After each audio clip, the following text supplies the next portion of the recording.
لا إله إلا الله وحده لا شريك له ونشهد أن سيدنا وسندنا ومولانا محمدا عبده ورسوله صلى الله تعالى عليه وعلى آله وأصحابه وبارك وسلم تسليما كثيرا كثيرا. أما بعد فقد قال الله تعالى في القرآن الكريم: أعوذ بالله من الشيطان الرجيم. بسم الله الرحمن الرحيم. إذا جاء نصر الله والفتح ورأيت الناس يدخلون في دين الله أفواجا فسبح بحمد ربك واستغفره إنه كان توابا. وقال رسول الله صلى الله عليه وسلم: من مات ولم يغز ولم يحدث به نفسه مات على شعبة من نفاق، أو كما قال عليه الصلاة والسلام. وقال الله تعالى في شان حبيبه: إن الله وملائكته يصلون على النبي يا أيها الذين آمنوا صلوا عليه وسلموا تسليما. شكري درود إبراهيم পড়ি। اللهم صل على محمد وعلى آل محمد كما صليت على إبراهيم وعلى آل إبراهيم إنك حميد مجيد. اللهم بارك على محمد وعلى آل محمد كما باركت على إبراهيم وعلى آل إبراهيم إنك حميد مجيد. আলহামদুলিল্লাহ, শুরুতেই সেই মহান আল্লাহ তাআলার কৃতজ্ঞতা জ্ঞাপন করছি, শুকরিয়া প্রকাশ করছি যে মহান আল্লাহ তাআলা আমাদেরকে সুস্থ রেখে সপ্তাহের শ্রেষ্ঠতম দিনে আগে আগে মসজিদে এসে ইবাদতে লিপ্ত থাকার তৌফিক দিয়েছেন। এই জন্য আমরা মহান আল্লাহ তাআলার কৃতজ্ঞতা জ্ঞাপন করি আলহামদুলিল্লাহ। দরুদ ও সালাম পেশ করছি বিশ্ব মানবতার মুক্তির দূত, সকল নবীদের সর্বশ্রেষ্ঠ নবী এবং সর্বশেষ নবী, যার অসীম ত্যাগ, ভাষাতীত কোরবানি আর অফরন্ত সাধনার বরকতে আমরা ইসলাম নামক একটি সুন্দর ধর্ম পেয়েছি। এই জন্য সেই প্রিয়তম ব্যক্তির প্রতি দরুদ পড়ি সাল্লাল্লাহু আলাইহি ওয়াসাল্লাম। পরম শ্রদ্ধাভাজন মুরব্বীবৃন্দ এবং প্রিয় যুবক ভাইয়েরা, শুরুতেই আমি কোরআনুল কারীমের 30 নম্বর পারার একেবারে শেষের দিকের একটি সূরা পাঠ করেছি। রাসূলুল্লাহ সাল্লাল্লাহু আলাইহি ওয়াসাল্লামের অসংখ্য হাদিসগুলোর মধ্য থেকে সহিহ মুসলিমের একটি হাদিস পাঠ করেছি। আমরা ডিসেম্বর মাস অতিবাহিত করছি। ডিসেম্বর মাস হচ্ছে আমাদের বিজয়ের মাস।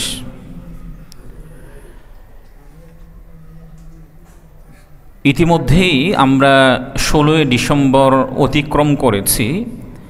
16 ডিসেম্বর এই দিনেই 1971 সালে পাকিস্তানিদের হাত থেকে আমাদের দেশ পরিপূর্ণভাবে স্বাধীন হয়েছে। লাখো লাখো শহীদের বিনিময়ে আমরা এই দেশটাকে পেয়েছি এই দেশের স্বাধীনতা এবং বিজয় আমরা যদি লক্ষ্য করি, তাহলে এই বিজয় এবং এই স্বাধীনতা মূলত নির্ভর করেছিল 200 বৎসরের ইংরেজ বেনিয়া বিরোধী আজাদি আন্দোলনের উপরে। এটা কিভাবে দেখেন, 1947 সালে ব্রিটিশদের হাত থেকে ভারত উপমহাদেশ স্বাধীন হয়েছিল। ব্রিটিশদের হাত থেকে এই উপমহাদেশকে মুক্ত করার জন্য এবং ব্রিটিশদের করাল গাছ থেকে উপমহাদেশের মানুষদেরকে স্বাধীন করার জন্য ওলামাই কেরামগণ যে ত্যাগ তিতিক্ষা নিজেদের জীবনকে উৎসর্গ করে দিয়েছেন, তা ইতিহাসের পাতায় স্বর্ণাক্ষরে লেখা থাকবে। ভারতবর্ষের মুসলিমদের শাসন যদি আমরা ধরি, আজকে আমি আমার আলোচনায় সংক্ষিপ্তভাবে যুগে যুগে কিভাবে স্বাধীনতার পিছনে আলেমদের কি পরিমাণ অবদান ছিল, এই বিষয়টি সংক্ষিপ্তভাবে একেবারে আলোচনা করার চেষ্টা করব ইনশাআল্লাহ। প্রথমত, ভারতবর্ষে মুসলিমদের শাসন 622 খ্রিস্টাব্দে মদিনাতে যখন প্রিয় নবীজি সাল্লাল্লাহু আলাইহি ওয়াসাল্লাম ইসলামী খেলাফত ব্যবস্থাপনা প্রতিষ্ঠিত করেছিলেন, এরপরেই মাত্র 1 শতাব্দীর মধ্যেই ভারত উপমহাদেশে, বিশেষ করে পশ্চিম এশিয়া, আফ্রিকা, স্পেন এবং মধ্য এশিয়া এবং ভারত উপমহাদেশে কিন্তু ইসলামী শাসন ব্যবস্থা প্রতিষ্ঠিত হয়েছিল। এরই ধারাবাহিকতায় মুসলিমদের অন্যতম সেনাপতি মুহাম্মদ বিন কাসিম, মুসলিমদের অন্যতম সেনাপতি মুহাম্মদ বিন কাসিম মাত্র 17 বছর বয়সে, কত বছর বয়সে? 17 বছর বয়সে সিন্ধু এবং মুলতান বিজয়ের মাধ্যমে ভারতবর্ষের একটি নতুন সূচনা তিনি উদ্বোধন করেছিলেন। এরপরে দীর্ঘ প্রায় 7.5 বছর পর্যন্ত, 750 বছর পর্যন্ত মুসলিমদের শাসন ব্যবস্থাপনা এই ভারত উপমহাদেশে ছিল, যেটি শুরু হয়েছিল 712 খ্রিস্টাব্দে এবং শেষ হয়েছিল 1526 সালে। মুসলিম শাসন ব্যবস্থাপনা এই ভারত উপমহাদেশে শুরু করেছিলেন কোন মুসলিম শাসক, কেউ বলতে পারবেন? যে মুসলিম শাসকের মাধ্যমে এই ভারত উপমহাদেশে ইসলামী শাসন কিংবা মুসলিম শাসন বলেন, সেটা হচ্ছে মুহাম্মদ ঘুরির মাধ্যমে শুরু হয়েছিল। এবং বাংলায় যিনি মুসলিম শাসক প্রথম ইসলামী শাসন ব্যবস্থাপনা প্রতিষ্ঠিত করেছিলেন, তার নাম কি? ইখতিয়ার উদ্দিন মোহাম্মদ বখতিয়ার খিলজি। মুসলিম শাসকগণ দীর্ঘ 750 বছর পর্যন্ত ন্যায় এবং ইনসাফের সাথে এবং কল্যাণের সাথে পুরো ভারত উপমহাদেশকে তারা পরিচালনা করেছেন। যদিও মাঝখানে 2-1 শাসকের বিষয়গুলো ব্যতিক্রম, বাকি ভারত উপমহাদেশে যে সকল মুসলিম শাসকগণ শাসন ব্যবস্থাপনা প্রতিষ্ঠিত করেছিলেন, তারা প্রত্যেকেই ন্যায় এবং ইনসাফের সাথে শাসন ব্যবস্থাপনা পরিচালনা করার জন্য সর্বতো চেষ্টা করেছিলেন। ভারত উপমহাদেশে ব্রিটিশদের আগমন কিভাবে হয়েছিল? দেখেন, আমরা যে উপমহাদেশে বসবাস করছি, আগে তো পাকিস্তান, বাংলাদেশ, মালদ্বীপ, ভুটান সব কিছুই ভারত উপমহাদেশের মধ্যে ছিল। ভারত উপমহাদেশের উপরে ব্রিটিশদের দৃষ্টিটা কেন পড়েছিল? এর অন্যতম কারণ ঐতিহাসিকগণ লিখেন, আমাদের ভারত উপমহাদেশে যে পরিমাণ সবুজ শ্যামল এবং যত সৌন্দর্যতা আছে এবং খনিজ সম্পদে ভরপুর আছে, এটা অন্য কোনো এলাকায় নেই। যার কারণে সে সময় ব্রিটিশদের একটা কুদৃষ্টি আমাদের উপমহাদেশের মধ্যে পড়েছিল। এরপরে ব্রিটিশরা যখন ভারত উপমহাদেশকে দখল করার জন্য তার আগে থেকেই চক্রান্ত করেছিল, প্রথমেই তারা ভারত উপমহাদেশে এসেছেন এবং এসে তারা ইস্ট ইন্ডিয়া কোম্পানির মাধ্যমে তারা ভারত উপমহাদেশে নিজেদের যাত্রা শুরু করেছিলেন। কোম্পানিটির নাম কি? ইস্ট ইন্ডিয়া কোম্পানির মাধ্যমে নিজেদের যাত্রা তারা শুরু করেছিলেন। এক পর্যায়ে তারা ব্যবসা বাণিজ্য করে নিজেদের সফলতা অর্জন করে ফেলেছিলেন এবং সকলের হৃদয় তারা মুগ্ধ করেছিলেন। এক পর্যায়ে তারা রাজনৈতিক হস্তক্ষেপও শুরু করেছিলেন ভারত উপমহাদেশে। রাজনৈতিক হস্তক্ষেপের মাধ্যমে একটা পর্যায়ে দেখা গেল আমাদেরই কিছু ব্যক্তিদের বিশ্বাসঘাতকতার কারণে, বিশেষ করে মীর জাফর, মীর সাদেক সহ আরও কিছু ব্যক্তিদের বিশ্বাসঘাতকতার কারণে 1757 সালে পলাশীর প্রান্তরে নবাব সিরাজউদ্দৌলাকে পরাজিত করার মাধ্যমে ব্রিটিশরা পুরো ভারত উপমহাদেশকে নিজেদের দখলে নিয়ে নেয়। এটা কত সালে? 1757 সালে। এরপরে তারা নিজেদের আধিপত্য পুরো ভারত উপমহাদেশের মধ্যে ছড়িয়ে দিতে লাগলো এবং তারা যেটা বলবে সেটাই শুনতে হবে, এই ঘোষণাটা পুরো ভারত উপমহাদেশের মধ্যে তারা ছড়িয়ে দিতে লাগলেন। এরপরে দেখেন দীর্ঘদিন পর্যন্ত যখন তাদের কথার ব্যতিক্রম ভারত উপমহাদেশের কোনো ব্যক্তি কোনো কিছুই করতে পারবে না, লোকেরা যখন নিজেদের স্বাধীন মতো কোনো কিছুই করতে পারছিলেন না, তখনই মুসলিম অন্যতম সেনাপতি, যেখান থেকে স্বাধীনতা সংগ্রামের সূচনা হয়েছিল, সর্বপ্রথম আলেম সমাজের মধ্য থেকে যিনি ফতোয়া জারি করেছিলেন, সর্বপ্রথম যিনি আলেম সমাজের মাধ্যমে আলেম সমাজের মধ্য থেকে ইংরেজদের বিরুদ্ধে, ব্রিটিশদের বিরুদ্ধে ফতোয়া জারি করেছিলেন, তার নাম কি? শহীদ আব্দুল আজিজ মুহাদ্দিসে দেহলভি, মৌলানা শহীদ আব্দুল আজিজ মুহাদ্দিসে দেহলভি রহমতুল্লাহ আলাইহি। তিনি শাহ ওলিউল্লাহ মুহাদ্দিসে দেহলভি রহমতুল্লাহ আলাইহির অন্যতম সন্তান। তিনি ঘোষণা দিলেন যে ভারত এখন থেকে দারুল হরব অর্থাৎ শত্রু কবলিত দেশ হিসাবে হয়ে গেছে। ভারতকে স্বাধীনতার জন্য আমাদের সবাইকে ব্রিটিশদের বিরুদ্ধে ঝাঁপিয়ে পড়তে হবে। শাহ আব্দুল আজিজ মুহাদ্দিসে দেহলভি রহমতুল্লাহ আলাইহির যখন প্রথম তিনি ফতোয়া ভারত উপমহাদেশের জন্য দিলেন এবং ব্রিটিশদের বিরুদ্ধে দিলেন, তখন তার আহ্বানে লাখো লাখো মুসলমান এবং হাজার হাজার অমুসলিমরাও তার এই ফতোয়ার আহ্বানে সাড়া দিয়েছিলেন। তার ফতোয়ার আহ্বানে সাড়া দিয়ে প্রথম যে যুদ্ধটি ব্রিটিশদের সাথে হয়েছিল সেটি হচ্ছে বালাকোটের প্রাঙ্গণে। আমরা অনেকেই হয়তো ছোট্টবেলায় বালাকোটের কথা শুনেছি।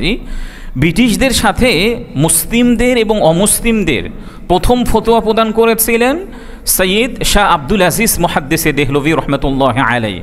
তার ফতোয়া প্রদানের পরে ব্রিটিশদের সাথে প্রথম যে যুদ্ধ সংঘটিত হয়েছিল সেটি হচ্ছে বালাকোটের ময়দানে। এই যুদ্ধের মধ্যে সৈয়দ শাহ আব্দুল আজিজ মুহাদ্দিসে দেহলভি রহমতুল্লাহ আলাইহির আহ্বানে আরও যারা সাড়া দিয়েছিলেন, মৌলানা সৈয়দ আহমদ শহীদ রহমতুল্লাহ আলাইহি এবং মৌলানা সৈয়দ ইসমাইল শহীদ রহমতুল্লাহ আলাইহি, তার আহ্বানে সাড়া দিয়ে ব্রিটিশদের সাথে একটি বালাকোটের মধ্যে যুদ্ধ সংঘটিত হয়েছিল, যেটি সংঘটিত হয়েছিল 1831 সালে। দীর্ঘক্ষণ যুদ্ধের মাধ্যমে শেষ পর্যন্ত মুসলিমরা এবং যারা নেতৃত্ব দিয়েছিলেন তারা ব্রিটিশদের মোকাবেলায় পরাজয় বরণ করেছিলেন এবং রক্তক্ষয়ী একটি যুদ্ধের মাধ্যমে এই যুদ্ধের শেষ হয়ে গিয়েছিল এবং এই যুদ্ধের মধ্যে অনেক ওলামাই কেরামগণ শহীদ হয়ে গিয়েছিলেন। এর মধ্য থেকে শাহ ইসমাইল শহীদ রহমতুল্লাহ আলাইহি এবং সৈয়দ আহমদ শহীদ রহমতুল্লাহ আলাইহি, শাহ আব্দুল আজিজ মুহাদ্দিসে দেহলভি রহমতুল্লাহ আলাইহি সহ আরও নেতৃস্থানীয় ওলামাই কেরামগণ শহীদ হয়েছিলেন। কিন্তু একটা অন্যতম একটি বিষয় হচ্ছে মুসলিমদের রক্ত আল্লাহ রব্বুল আলামিন কখনোই বৃথা যেতে দেন না। মুসলিমদের রক্ত আল্লাহ রব্বুল আলামিন কখনোই বৃথা যেতে দেন না। এর যদি আমরা অন্যতম প্রমাণ দেখি, আফগানিস্তানে আজকে যে ইসলামী খেলাফত ব্যবস্থাপনা প্রতিষ্ঠিত হয়েছে এর পিছনে এক সাগর রক্ত মুসলিমদেরকে দিতে হয়েছে।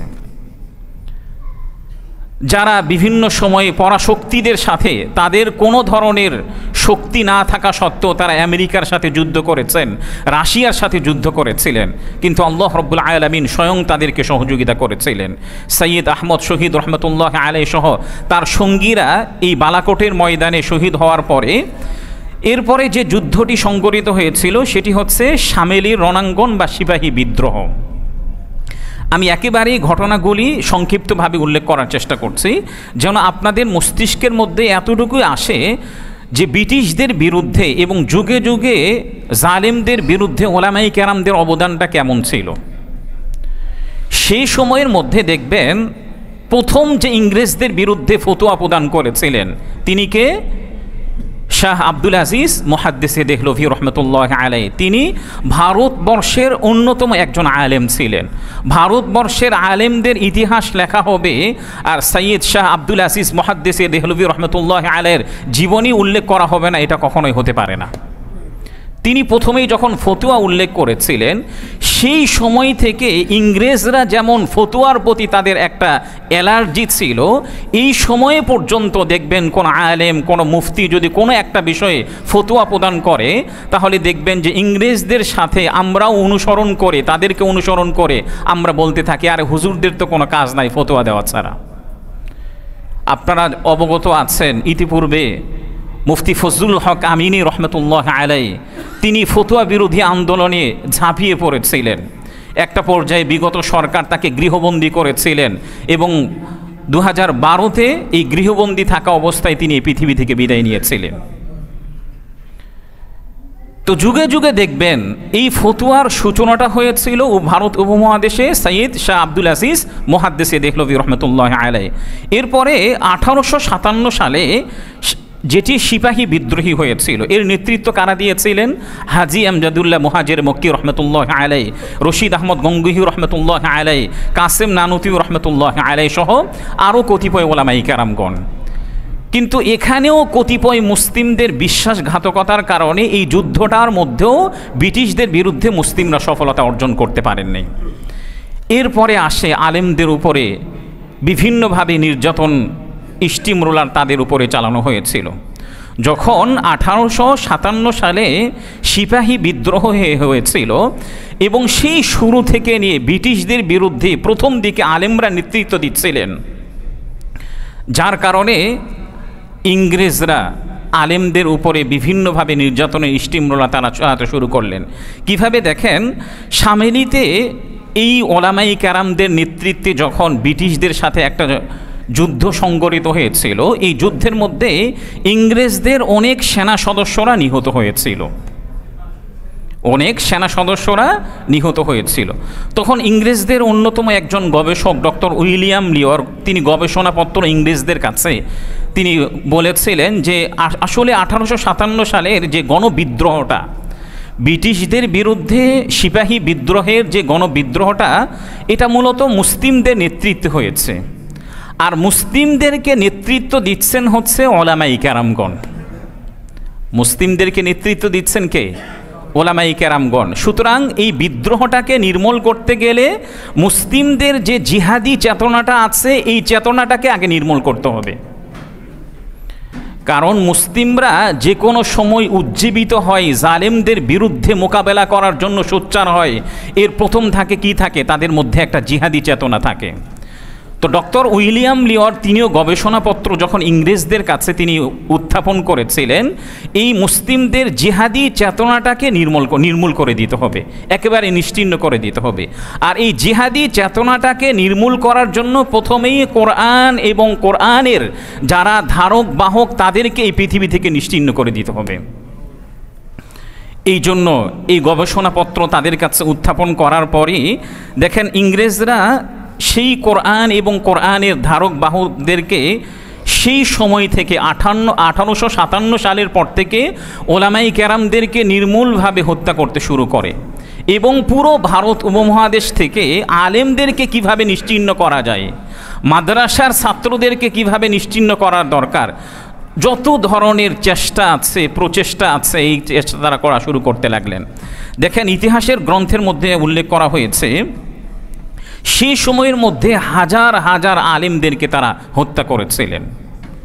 ব্রিটিশদের বিরুদ্ধে যে সকল ওলামায়ে কেরামগণ ছিলেন তাদেরকেও তো ব্রিটিশরা হত্যা করেছেনই, পাশাপাশি যে সকল ওলামায়ে কেরামগণ ভারত উপমহাদেশের মধ্যে ছিলেন তাদের মধ্য থেকে হাজার হাজার আলেমদেরকে তারা হত্যা করেছিলেন, হাজার হাজার আলেমদেরকে ফাঁসির কাস্টে ঝুলিয়েছিলেন, হাজার হাজার আলেমদেরকে জেলের মধ্যে বন্দী করে দিয়েছিলেন। এমনকি দেখেন বর্তমান ইন্ডিয়ার বর্তমান হাইওয়ে একটি রোড আছে শেরশাহ সুরি রোড। রোডটির নাম কি বলেন? শেরশাহ সুরি রোড। এই রোডের এমন কোনো গাছ ছিল না যে গাছের মধ্যে কোনো আলেমকে ঝুলানো হয়নি। শেরশাহ রোডের এমন কোনো গাছ ছিল না যে আলেমকে মেরে ওই আলেমকে গাছের মধ্যে ঝুলিয়ে রাখা হয়নি। তাহলে আপনি চিন্তা করেন যে ওলামাই কেরামদের প্রতি সেই সময় থেকে তাদের বিদ্বেষটা কেন হয়েছিল, এবং ওলামাই কেরামদেরকে নিশ্চিহ্ন করার জন্য তারা যত ধরনের চেষ্টা প্রচেষ্টা সেই সময় তারা করেছিল। সেই সময়ের মধ্যে 1857 সালের পরে তারা 2 লাখ মুসলিমদেরকে হত্যা করেছিল, এবং এর মধ্য থেকে 51,500 আলেমদেরকে ফাঁসির কাস্টে ঝুলিয়েছিল এবং নির্মমভাবে তারা হত্যা করেছিল। কত হাজার আলেম? 51,500 আলেমদেরকে তারা হত্যা করেছিল এবং ফাঁসির কাস্টে ঝুলিয়ে পরবর্তীতে তারা গাছের মধ্যে ঝুলিয়ে রেখেছিল, যেন কোনো মুসলিম অমুসলিম এই দৃশ্যগুলি দেখে, অমানবিক দৃশ্য দেখে যেন ব্রিটিশদের মোকাবেলা করার জন্য কোনো ধরনের কোনো সাহসী না পায়। এর পরিবর্তে ব্রিটিশরা আরও কি করেছিল, তারা এই ভারত উপমহাদেশে দাড়ি টুপিওয়ালা কাউকে দেখলেই তাদের উপরে কুকুরের মতো ঝাঁপিয়ে পড়ত। দাড়ি টুপিওয়ালা কাউকে দেখলেই কুকুরের মতো ঝাঁপিয়ে পড়ত। ইতিহাসের গ্রন্থের মধ্যে এসেছে শুধুমাত্র একদিনেই দিল্লি জামে মসজিদের মধ্যে 27,000 মুসলিমদেরকে নির্মমভাবে হত্যা করা হয়েছিল। কত হাজার মুসলিম? 27,000 মুসলিম শুধুমাত্র একদিনেই, তাও শুধুমাত্র দিল্লি জামে মসজিদের মধ্যে তাদেরকে নির্মমভাবে হত্যা করা হয়েছিল। এমনকি মুসলিমদের উপরে, ওলামাই কেরামদের উপরে তাদের এত বিদ্বেষ এবং আক্রমণাত্মক মনোভাব, তারা কি করতেন, মুসলিমদেরকে এবং ওলামাই কেরামদেরকে শূকরের চামড়ার মধ্যে ঢুকিয়ে আগুনের মধ্যে নিক্ষেপ করতেন। শূকরের চামড়ার মধ্যে ঢুকিয়ে তাদেরকে কোথায় নিক্ষেপ করতেন? আগুনের মধ্যে নিক্ষেপ করতেন। সেই সময় থেকে নিয়ে, ইসলামের সূচনা থেকে নিয়ে যারা ইসলামের ধারক বাহক, এবং এই সময়ে এসে আরও 300 বছর পূর্বেও ব্রিটিশদের মূল হিংসাত্মক মনোভাব ছিল উলামায়ে কেরামদের উপরে এবং মাদ্রাসার ছাত্রদের উপরে। শুধুমাত্র দেখেন ব্রিটিশদের উলামায়ে কেরামদের প্রতি এবং যেখানে আলেম তৈরি হয় তাদের প্রতি কি পরিমাণ হিংসাত্মক মনোভাব ছিল, ইতিহাসের গ্রন্থের মধ্যে এসেছে বাংলা, বিহার এবং উড়িষ্যায় 12,000 মাদ্রাসাগুলোকে ভেঙ্গে তারা গুড়িয়ে দিয়েছিল। শুধুমাত্র এই কয়টা প্রদেশে, বাংলা, বিহার এবং উড়িষ্যায় 12,000 মাদ্রাসাগুলোকে তারা ভেঙ্গে গুড়িয়ে দিয়েছিল। তাহলে কি মনে করছেন? আমি ইতিপূর্বেই বলেছি, এই যে মুসলিমদের মধ্যে জিহাদি চেতনাগুলো দিচ্ছেন, তাদেরকে জিহাদি চেতনায় অনুপ্রাণিত করছেন, উজ্জীবিত করছেন কারা? ওলামাই কেরামগণ। ওলামাই কেরাম কোথা থেকে তৈরি হয়? মাদ্রাসা থেকে তৈরি হয়, এবং মাদ্রাসাগুলোকে এখন ভেঙ্গে গুড়িয়ে শেষ করে দাও। সেই সময় থেকে ওলামাই কেরামদের প্রতি একটা বিদ্বেষ, মাদ্রাসার প্রতি বিদ্বেষ এই সমাজের কিছু ব্যক্তিদের মধ্যেও আছে। তারাও লালন করেন, আরে ওলামাই কেরাম তারা কেন এই দলের পক্ষ নেবে? মাদ্রাসার ছাত্র তারা কেন এই দলের পক্ষ নেবে? আরে ভাই, মাদ্রাসার ছাত্র কি তারা মানুষ না? কথা বলেন, মাদ্রাসার ছাত্র তারা মানুষ না? ওলামাই কেরাম তারাও মানুষ। হেফাজতের সেই সময়ের মধ্যে 2013 সালের মধ্যে যেভাবে শাপলা চত্বরে ওলামাই কেরামদেরকে এবং মাদ্রাসার ছাত্রদেরকে নির্মমভাবে হত্যা করা হয়েছিল, সেই সময় থেকে নিয়ে কোনো সুশীল ব্যক্তির এই ব্যাপারে কোনো ধরনের কোনো আলাপ করেন নাই, কারণ তারা তো মাদ্রাসার ছাত্র। এই সময় এসে কিছু ভাইয়েরা মনে করেন যে মাদ্রাসার ছাত্র তারা কেন এই পক্ষ নিবে, ওলামাই কেরাম তারা কেন এই পক্ষ নিবে। আমি আপনাদেরকে একটা কোরআনুল কারীমের একটি আয়াত শোনাতে চাই, যেটি সূরাতুল মাঈদার 32 নম্বর আয়াত। মান ক্বাতালা নাফসান বিগাইরি নাফসিন আও ফাসাদিন ফিল আরদি ফাকান্নামা ক্বাতালান নাস জামিআ। আল্লাহ রাব্বুল আলামিন বলেছেন, যে ব্যক্তি কাউকে অন্যায়ভাবে হত্যা করবে কেমন যেন সমগ্র পৃথিবীর মানুষদেরকে সে হত্যা করলো। এখানে অন্যায় বলতে মুসলিম আছে, অমুসলিমও আছে। এখানে হত্যা বলতে মাদ্রাসার ছাত্র যেমন আছেন, সাধারণ মুসলিমও তেমন আছেন। এই আয়াত থেকে আপনি মাদ্রাসার ছাত্রদেরকে বের করতে পারবেন না। কোরআনুল কারীমের সূরাতুন নিসার 93 নম্বর আয়াতের মধ্যে আল্লাহ রাব্বুল আলামিন এই কথাটি বলেছেন, ওমান ইয়াকতুল মুমিনান মুতাআম্মিদান ফাজাযাউহু জাহান্নামু খালিদান ফিহা ওয়া গাদিবাল্লাহু আলাইহি ওয়া লাআনাহু ওয়া আ'আদ্দা লাহু আযাবান আযীমা। যে ব্যক্তি কোনো মানুষকে হত্যা করবে যে ব্যক্তি ইচ্ছাকৃতভাবে কোনো মানুষদেরকে হত্যা করবে, আল্লাহ রাব্বুল আলামিন তাকে জাহান্নামের মধ্যে নিক্ষেপ করবেন এবং তার প্রতি লানত বর্ষণ করবেন। এই জন্য এই আয়াতগুলোর প্রতি আমাদের লক্ষ্য রাখা দরকার। আমি যে দলেরই হোক না কেন, একজন আলেম, একজন মাদ্রাসার ছাত্র, সে একটা দল করছে, তাকে আপনি অন্যায়ভাবে হত্যা করবেন, আপনি মনে করবেন যে এই আয়াতের অন্তর্ভুক্ত আপনি হবেন। 1857 সাল থেকে নিয়ে 1909 পর্যন্ত আমি যে কথাটি উল্লেখ করছিলাম, ব্রিটিশদের আগ্রাসনের বিরুদ্ধে ওলামায়ে কেরামদের অবদানটা কেমন ছিল, এই কথাটি আমি বলছিলাম। 1857 সাল থেকে নিয়ে 1909 পর্যন্ত প্রায় 52 বছর, এই সময়টা কোনো মুসলিম হোক কিংবা অমুসলিম হোক, ব্রিটিশদের বিরুদ্ধে কেউ একটা কথা পর্যন্ত বলতে পারেনি, এক লাইন লেখার দুঃসাহস হয়নি। কারণ 1857 সালে যখন ব্রিটিশরা মুসলিমদেরকে হত্যার যজ্ঞ শুরু করে দিয়েছিলেন এবং অমুসলিমদেরকে হত্যা করেছিলেন, যার কারণে ব্রিটিশদের ভয়ে তটস্থ হয়ে মুসলিম অমুসলিম সবাই, সে সময় ভারতের মধ্যে মুসলিম সংখ্যাগরিষ্ঠ ছিল, এখন অমুসলিম সংখ্যাগরিষ্ঠ। সেই সময় তো ভারত উপমহাদেশ, পাকিস্তান, বাংলাদেশ সহ মালদ্বীপ, ভুটান সব এলাকা অন্তর্ভুক্ত। এই সময়ের মধ্যে 1915 থেকে নিয়ে 1957 থেকে নিয়ে 1909 পর্যন্ত প্রায় 52 বছর পর্যন্ত একটা নীরবতা কাজ করেছিল। কেউ ব্রিটিশদের বিরুদ্ধে কোনো ধরনের কোনো কথা বলতে পারে নাই। কিন্তু যখন 1915 সাল আসে, সে সময়ের মধ্যে একটা রেশমি রুমালের একটা আন্দোলন হয়েছিল। কি আন্দোলন? 1915 সালে একটা রেশমি রুমালের আন্দোলন হয়েছিল। এই আন্দোলনের নেতৃত্ব দিয়েছেন শাইখুল হিন্দ মাহমুদ হাসান দেওবন্দি রহমতুল্লাহ আলাইহি।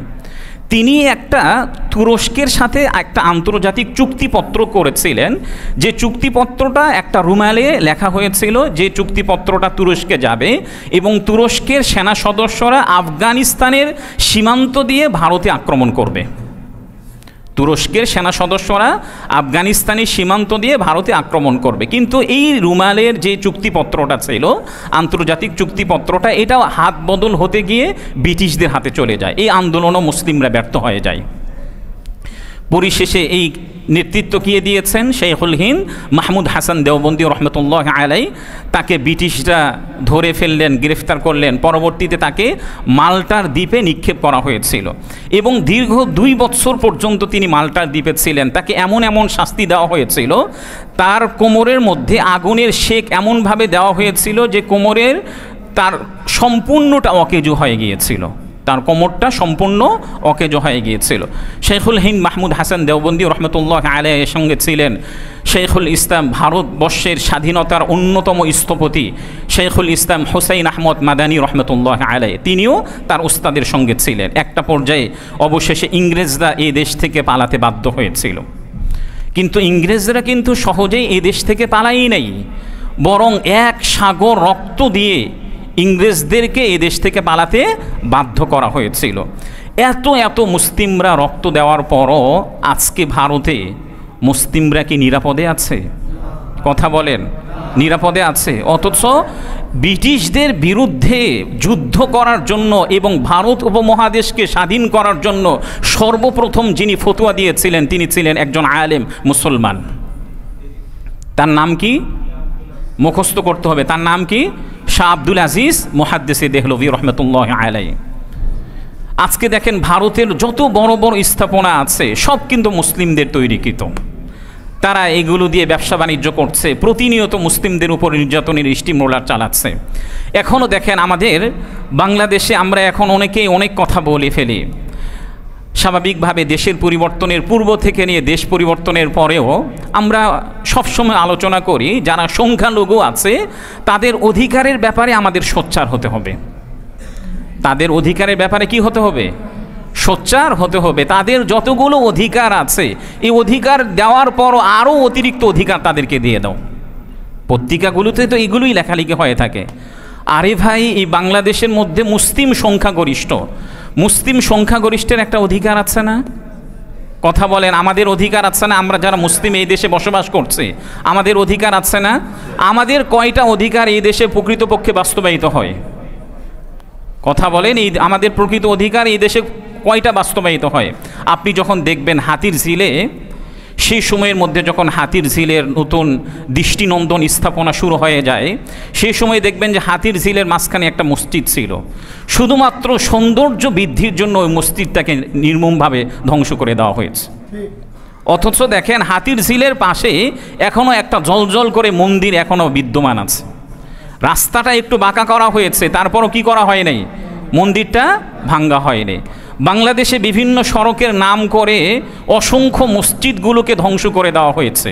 কখনো কি আপনি বাংলাদেশে শুনেছেন যে রাস্তার সৌন্দর্য নির্মাণের জন্য, সৌন্দর্য বৃদ্ধির জন্য একটা মন্দিরকে ধ্বংস করা হয়েছে?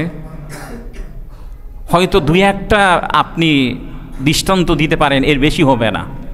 অথচ আমরা যারা মুসলিম সংখ্যাগরিষ্ঠ আছে, আমাদের অধিকারগুলি কোথায়? অথচ আমাদের অধিকারের কথা আগে বলা দরকার ছিল। অথচ যে ভারত স্বাধীনই করলেন ওলামাই কেরামদের রক্তের বিনিময়ে, মুসলিমদের রক্তের বিনিময়ে, সেই ভারতের মধ্যে এখন প্রতিনিয়ত মুসলিমরা নির্যাতনের স্টিমুলা তাদের উপরে চালানো হচ্ছে এবং প্রতিনিয়ত তাদের মসজিদগুলোকে ধ্বংস করা হচ্ছে। এগুলো নিয়ে আমাদের কথা বলার কেউই নেই। আমরা যখন ভারতের মুসলিমদের পক্ষে কথা বলি, তখন অনেকেই বলেন যে তাদের এটা আভ্যন্তরীণ বিষয়। অথচ এখানে যখন একজন ইসকন সদস্যকে ধরা হলো, পুরো ভারত উপমহাদেশের মধ্যে একটা ভূমিকম্প শুরু হয়েছিল, তাদের একজন নেতাকে এই দেশের মধ্যে ধরা হয়েছে।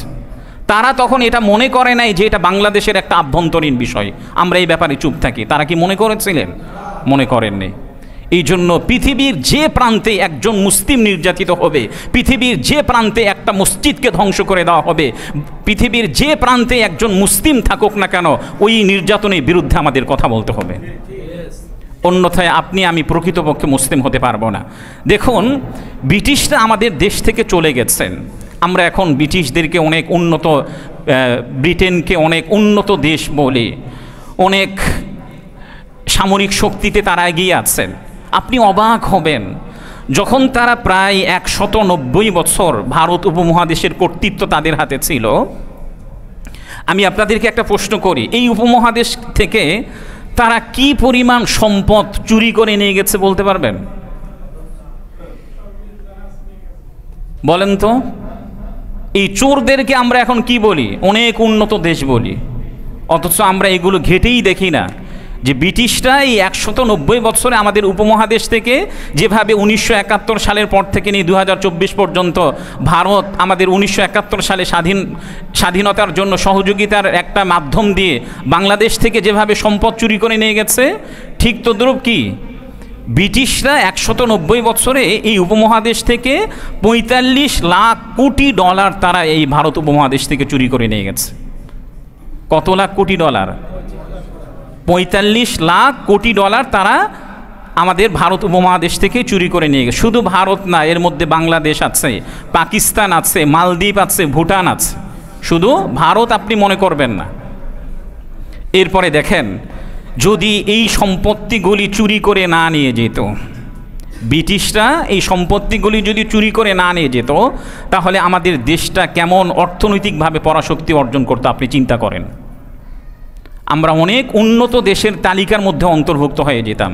অথচ এই চোরেরা আমাদের উপমহাদেশ থেকে বিভিন্ন খনিজ সম্পদগুলোকে চুরি করে নিয়ে গিয়ে তারাই এখন আমাদেরকে ফকির বলে, দরিদ্র বলে। অথচ তারাই মূলত কি? ফকির এবং চোরের গোষ্ঠী। এবং তাদের দেশে গিয়ে আমরা বিভিন্ন সময় সেলফি নিয়ে নিজেদেরকে একটু এলিট মনে করি। নিজেদেরকে কি মনে করি?